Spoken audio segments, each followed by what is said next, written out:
नमस्कार, स्वागत है आपका आपके चैनल पीपी कॉन्सेप्ट पे। आज हम सिंपल इंटरेस्ट यानी साधारण ब्याज का पार्ट 2 कर रहे हैं।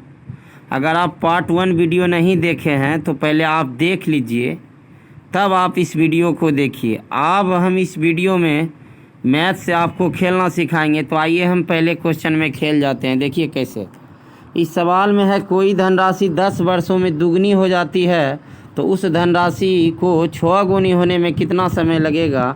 तो देखिए आप कैसे, तो इसमें यहाँ आप देखिए 10 वर्ष में दुगनी, आप दुगनी को 200 माने, कितना माने 200, और 100 कम करेंगे तो बचेगा कितना 100, और इसे बटा 10 कर दीजिए, और ये मेरा आ गया कितना 10। क्या आ गया 10। ये मेरा 10% है। अब इस क्वेश्चन में आप आगे बढ़िए तो उस धनराशि का 6 गुना को आप 600 मानिए और 100 कम कीजिए 500, और 500 में आप 10 से भाग दीजिए।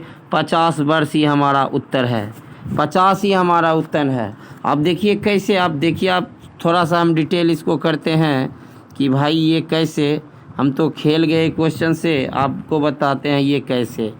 सबसे पहले मैंने मान लिया कि कोई धनराशि है, वो मेरी धनराशि जो है वो 100 रुपया है। कितना है 100 रुपया। मेरे पास 100 रुपया है और उस 10 वर्षों में दुगनी हो जाती है। क्या हो जाती है 10 वर्ष में दुगनी हो जाती है। कहने का अर्थ ये जो 100 रुपया है 10 वर्ष में यह क्या हो जाता है, 10 वर्ष में दुगना हो जाता है, यानी 200 हो जाता है। क्या हो जाता है 200 हो जाता है। तो आप देखिए जब 100 रुपया की धनराशि है और 200 हो जाती है तो इसका मतलब मेरा ब्याज कितना होगा। तो हम कह सकते हैं कि 100 मेरा ब्याज हुआ होगा। यहाँ तक बात क्लियर है क्या। जब ब्याज मेरा जब 100 रुपया है तो हम साधारण ब्याज का फॉर्मूला जानते हैं, P गुना R गुना T। P मेरा कितना है 100 और R मेरा कितना है, तो हम कह दें, और R तो हमें निकालना है, R हमें निकालना है, समय है मेरा 10 और बट्टा 100, और ये मेरा ब्याज निकलता है, और ब्याज भी कितना है मेरा 100। आप यहाँ देखिए 100 से 100 ख़त्म और ये 0 से 0 ख़त्म। R मेरा कितना निकल गया, तो हम कहेंगे 10। आप कितना निकल गया 10। आप यही समझ लीजिए ये रेट मेरा 10 हो गया। तो आप समझ गए होंगे कि ये कैसे आता है। तो अब आपको हमको समझाने की कोई ज़रूरत नहीं। तो आइए हम करते हैं नेक्स्ट क्वेश्चन। तो आइए मेरा नेक्स्ट सवाल,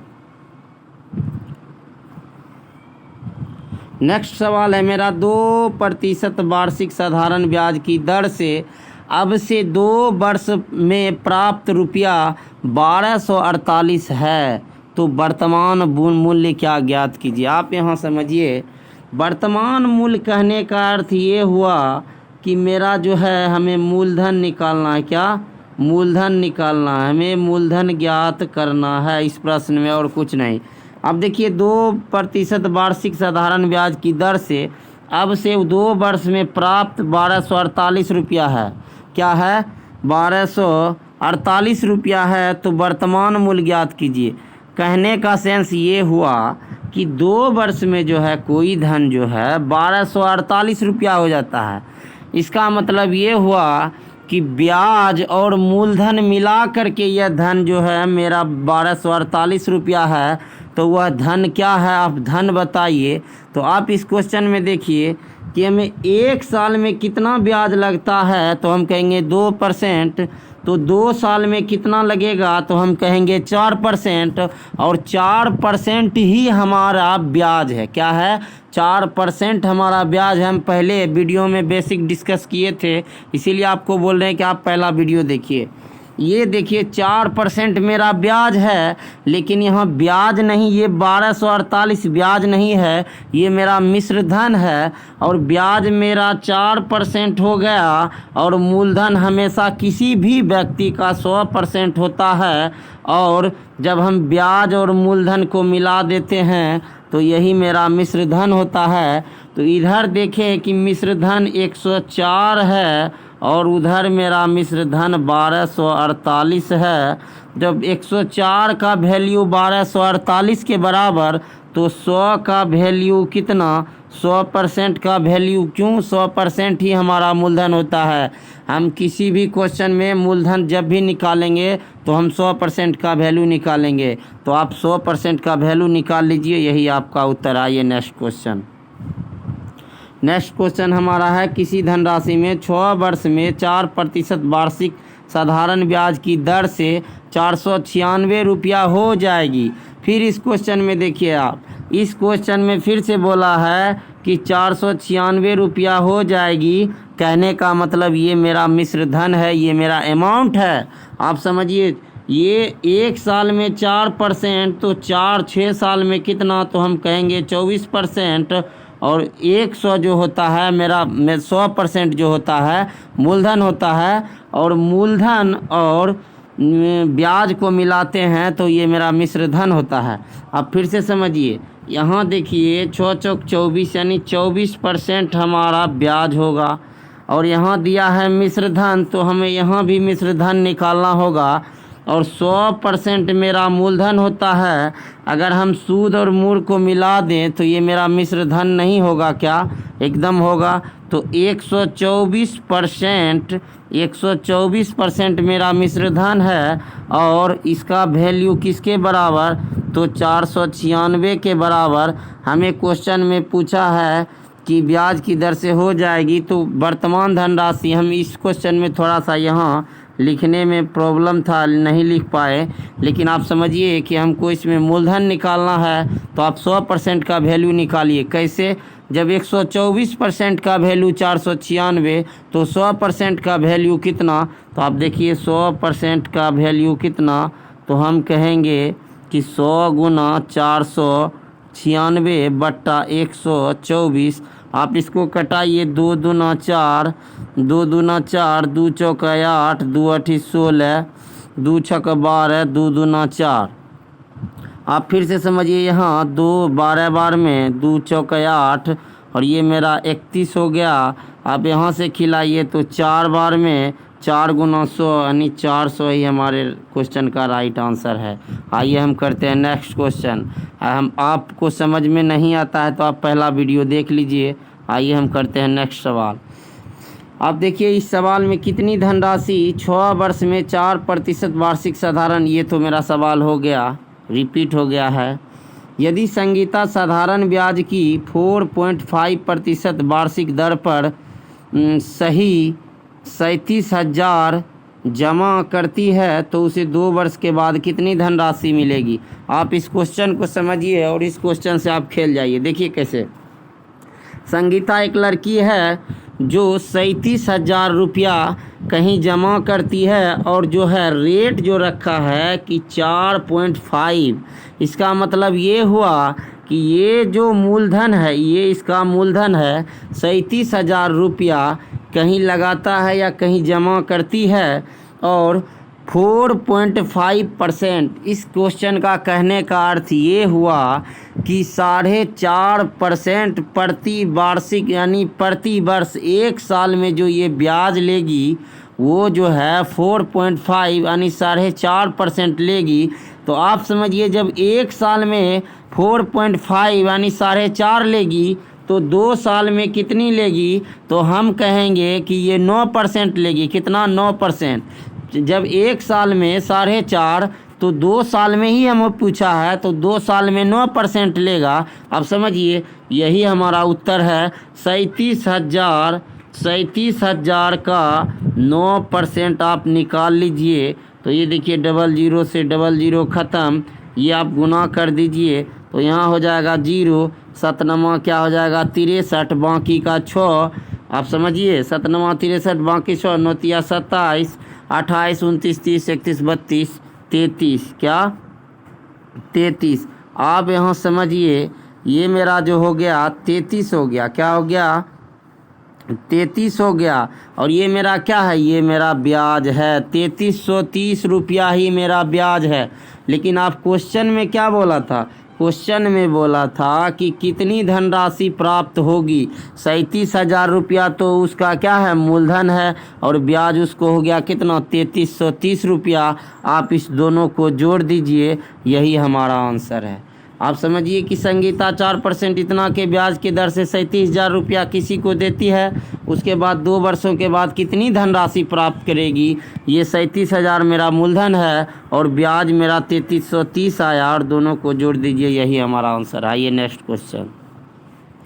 एक धनराशि साधारण ब्याज की वार्षिक दर पर 5 वर्षों के लिए निवेश की जाती है, ब्याज की दर 2% अधिक होती है तो 300 रुपया अधिक प्राप्त होता है। तो निवेश की गई राशि, इस क्वेश्चन में हमें मूलधन निकालना है, यानी 100% का वैल्यू निकालना है।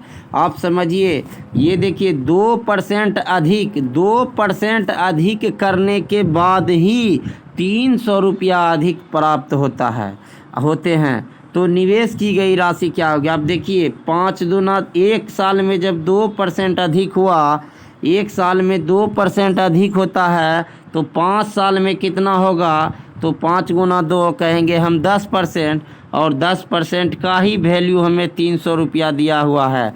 आप समझिए, इधर भी 2% अधिक और ये वाला भी अधिक, अधिक बराबर अधिक, ये मेरा ब्याज है और मेरा अधिक वाला ज़्यादा ब्याज ये हुआ, और इधर मेरा 10% का वैल्यू 300, तो 100% का वैल्यू हमें निकालना है।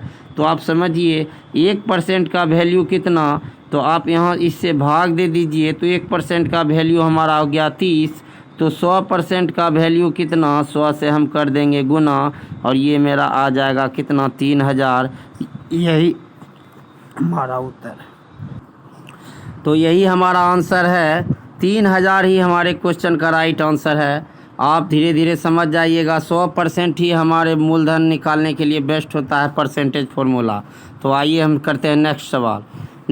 आशा साधारण ब्याज की दर पर 5% वार्षिक दर पर 1000 रुपया उधार लेती है। 4 वर्ष में ऋण चुकता करने के लिए उसे कितना भुगतान करना पड़ेगा? तो आप इस क्वेश्चन को फिर से समझिए। आशा जो है साधारण ब्याज की दर से 5% दर पर 1000 रुपया उधार लेती है। अब देखिए, एक साल में जब 5% हमको ब्याज लगता है तो 4 साल में कितना लगेगा? तो 4 साल में कितना लगेगा? तो हम कहेंगे 20% ही हमको ब्याज लगेगा।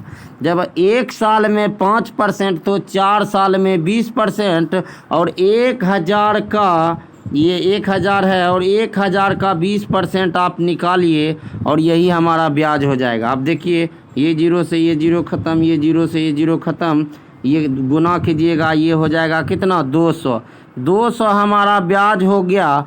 तो अगर कोई व्यक्ति कर्ज लेता है तो ऋण चुकता करने के लिए उसे ब्याज और मूलधन दोनों देना पड़ता है। तो 200 मेरा ब्याज हुआ और 1000 मेरा मूलधन है, तो हमें ऋण चुकता करने के लिए कितनी राशि देनी पड़ेगी? तो हम कहेंगे 1200। क्या समझने में कोई दिक्कत है क्या? आइए चलते हैं नेक्स्ट क्वेश्चन। नेक्स्ट मेरा सवाल है, किसी बैंक का ब्याज दर 5% वर्ष है। यदि 3000 की पूंजी पर 1200 रुपये का ब्याज प्राप्त होता है तो उस पूंजी में को कितने वर्षों के लिए जमा रखा गया? आप इसमें समय ज्ञात करना है। आप एक फॉर्मूला हम बताए थे शुरू में, मूलधन गुना दर गुना समय बटा 100। तो मूलधन हमारा कितना दिया हुआ है? तो हम कहेंगे 3000, और रेट कितना, 5, और टाइम हमको निकालना है, बट्टा कितना, 100, और ब्याज दिया हुआ है हमारा 1200। आप यहाँ से 2 0 से ये 2 0 मेरा ख़त्म हो गया, 1 0 से यहाँ 1 0 मेरा ख़त्म हो गया। आप यहाँ देखिए, यहाँ मेरा बचा 3 चौका 12 हो गया, और ये 5 8 40, यानी टाइम क्या हो गया, 8 वर्ष। यही हमारा आंसर। आइए नेक्स्ट क्वेश्चन। 4% प्रति वर्ष की दर से कितने वर्षों में 725 रुपया का साधारण ब्याज 87 रुपया हो जाएगा? तो आप इस क्वेश्चन में फिर से समझिए, टाइम निकालना है। टाइम के लिए हम क्या बोले, मूलधन मेरा कितना, 725, और रेट कितना, 4, और टाइम ये हमें निकालना है, बट्टा 100 बराबर 87। तो आप समझिए, यहाँ आप इसको कटाइए 25 बार में। अब देखिए, यहाँ 5 25, और 5 1 5, 5 चौका 20, 5 25, ये मेरा कट गया। अब देखिए, यहाँ फिर से एक बार कटाइए, 5 दूना 10, 5 45, ये भी मेरा ख़त्म। और ये क्या हो गया, आप यहाँ समझिए, 3 बार में लगेगा क्या 87, 3 बार में लगेगा क्या, 4 बार में लगेगा क्या, 6 बार में लगेगा क्या? तो आप यहाँ समझ, ये मेरा 29 या 87, और 3 साल ही हमारा आंसर है। तो आप मिलते हैं अब नेक्स्ट टाइप में। ये मेरा वीडियो नंबर पार्ट नंबर 2 था साधारण ब्याज का। हम नेक्स्ट धीरे धीरे डिफ़िकल्टी लेवल को बढ़ाते जाएंगे। आप मेरे चैनल को सब्सक्राइब कीजिए। मिलते हैं नेक्स्ट वीडियो में। धन्यवाद।